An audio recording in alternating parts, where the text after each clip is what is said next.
कई प्रकार के ऐसे मामले चर्चा में आ चुके हैं जिन्हें लेकर के हरी उत्सुकता पैदा हुई है।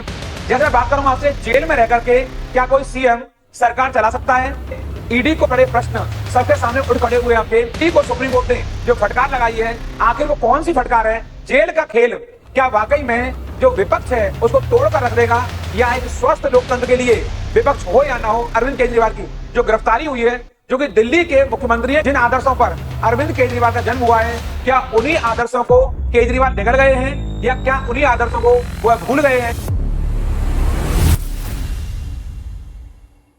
मेरे प्यारे विद्यार्थियों, आज मैं आपसे बहुत ही एक महत्वपूर्ण ज्वलंत विषय पर बात करने वाला हूं। जैसा कि आप देख रहे हो, देश में कई प्रकार के ऐसे मामले चर्चाओं में आ चुके हैं जिन्हें लेकर के हर विद्यार्थी के मन में, हर व्यक्ति के मन में एक बड़ी भारी उत्सुकता पैदा हुई है।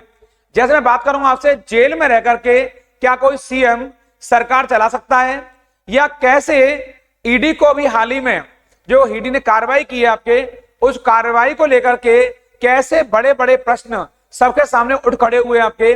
और यहां पर बड़ी बात यह है कि ईडी को सुप्रीम कोर्ट ने जो फटकार लगाई है, आखिर वो कौन सी फटकार है? इन सभी पहलुओं में चर्चा करूंगा। इसके अलावा जेल का खेल क्या वाकई में जो विपक्ष है उसको तोड़कर रख देगा, या एक स्वस्थ लोकतंत्र के लिए विपक्ष हो या ना हो, ऐसे बहुत सारे पहलुओं पर आज के इस वीडियो में चर्चा करूंगा। आप सभी का बहुत बहुत स्वागत, अभिनंदन आपके चहेते यूट्यूब चैनल करियर प्लस और बिहार के साथ। आप सब प्रणाम, नमस्कार, जय हिंद। आप सभी लोग दोनों हाथ जोड़कर अपनी मां के चरणों में प्रणाम करेंगे।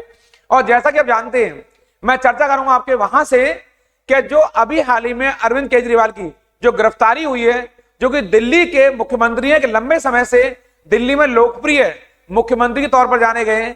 हम हर किसी के मन में यह बड़ा सवाल आ रहा है कि जिन पहलुओं पर, जिन आदर्शों पर अरविंद केजरीवाल का जन्म हुआ है, क्या उन्हीं आदर्शों को केजरीवाल निगल गए हैं या क्या उन्हीं आदर्शों को वह भूल गए हैं? तो आपको जानना चाहिए। पहली बात मैं बताऊंगा आपको, जेल में रहकर क्या कोई मुख्यमंत्री सरकार चला सकता है? तो इसका बहुत सीधा सा और बिल्कुल सरल उत्तर है कि जेल में रहकर कोई भी मंत्री या कोई मुख्यमंत्री, यहां तक कि प्रधानमंत्री भी सरकार चला सकते हैं, क्योंकि संविधान में, कानून में ऐसा कहीं भी उल्लेख नहीं है कि कोई व्यक्ति अगर जेल चला जाता है तो वह सरकार का संचालन नहीं कर सकता है।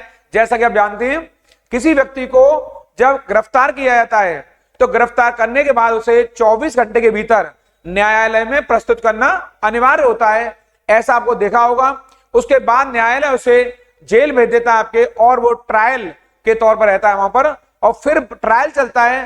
क्योंकि किसी व्यक्ति को गिरफ्तार कर लिया जाता है तो गिरफ्तारी का अर्थ यह बिल्कुल नहीं है कि व्यक्ति दोष सिद्ध हो चुका है, और जब तक व्यक्ति दोष सिद्ध नहीं होगा तब तक उसे अपराधी माना नहीं जा सकता। लेकिन आप जानते होंगे, पीछे हमने पहले पढ़ा है, किसी व्यक्ति को 2 साल की या उससे अधिक की सजा सुनाई गई है तो उस व्यक्ति की सदस्यता चली जाती है। लेकिन यहां विषय बिल्कुल अलग है। यह विषय यह है, क्या कोई मुख्यमंत्री अगर उसको जेल होती है तो क्या व्यक्ति जेल में रहकर सरकार चलाएगा?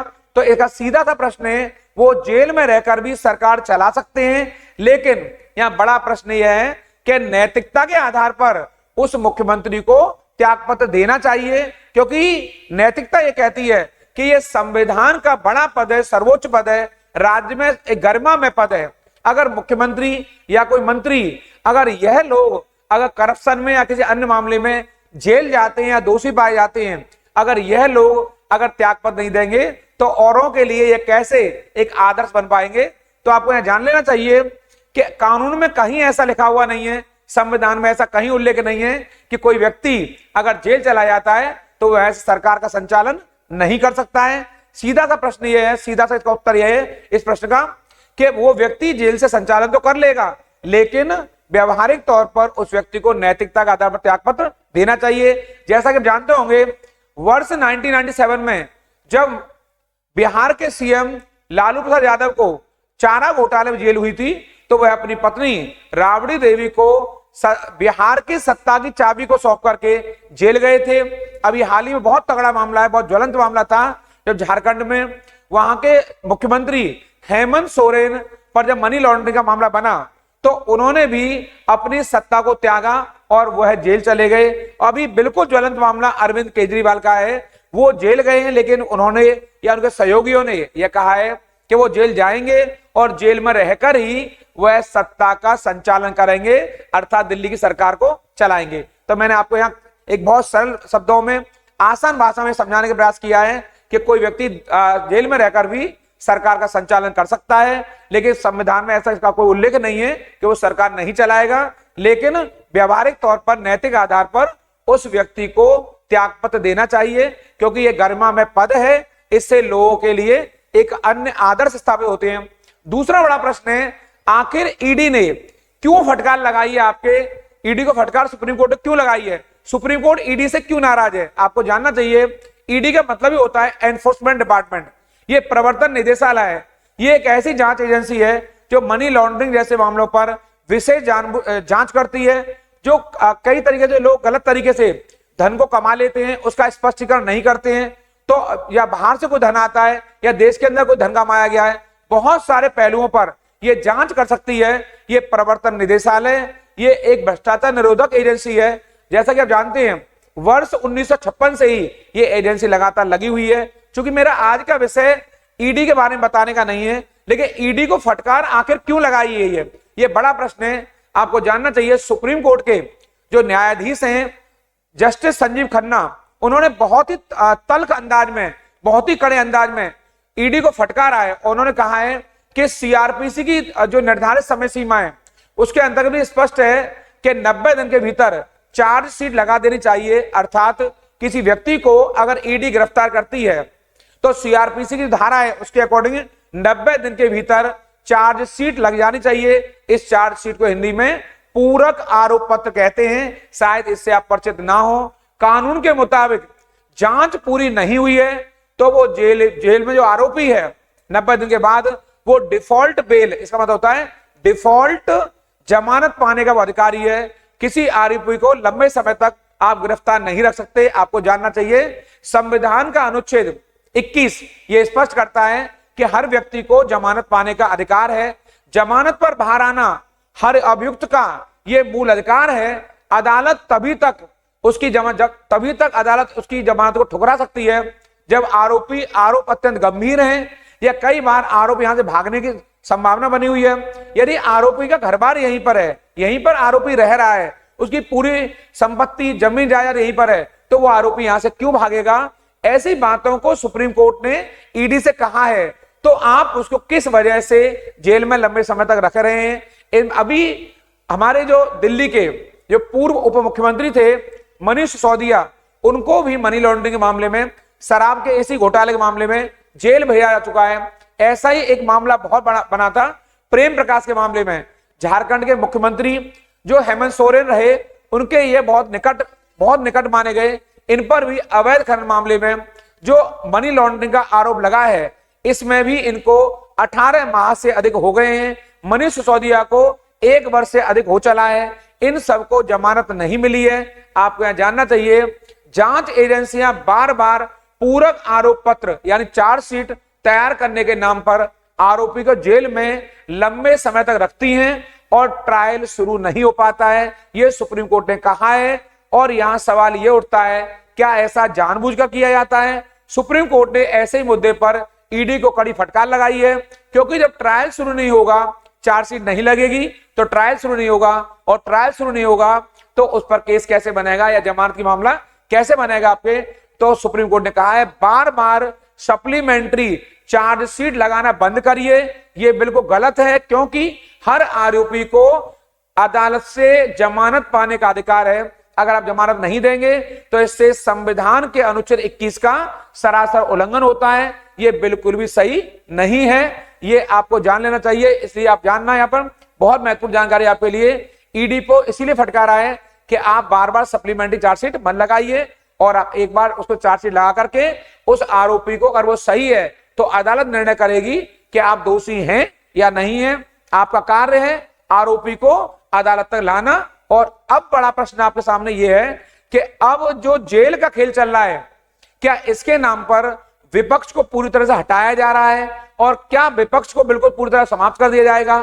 तो यहां इसका उत्तर यह है कि जेल में उन्हीं को भेजा जा रहा है जो कहीं ना कहीं दोषी पाए जा रहे हैं या दोषी होने कगार पर हैं। यहां पर यह कहकर कोई बच नहीं सकता है कि हम आरोपी को भी बाहर ऐसे खुला छोड़ सकते हैं जैसे सामान्य लोग रहते हैं आपके।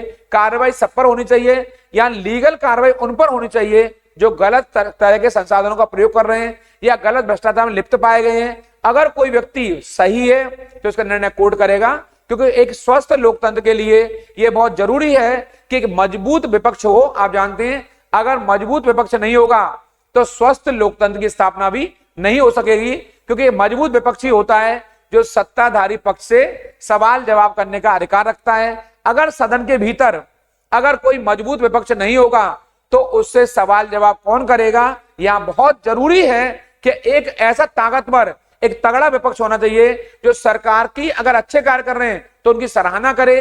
अगर सरकार गलत रास्ते पे चल पड़ी है, सरकार ने गलत राह पकड़ ली है, तो समय समय पर उनकी नीतियों की निंदा करे, उनकी नीतियों का विरोध करे, उन्हें आलोचना करे, और उसको अगर संसद में नहीं सुना जा रहा है तो उन मुद्दों को सड़क पर ला करके सरकार को घेरने का प्रयास करे। लेकिन वर्तमान में विपक्ष आरोप लगाता रहा है कि ईडी, सीबीआई और अन्य जो केंद्रीय एजेंसियां हैं उसके माध्यम से सत्ता पक्ष यानी वर्तमान में सरकार है, जिसे आप भारतीय जनता पार्टी कह रहे हैं, वो इस सत्ता का पावर का दुरुपयोग कर रही है, मिसयूज कर रही है, और अपने सत्ता के नाम पर, अपने पावर के नाम पर विरोधियों को जेल में डाल रही है।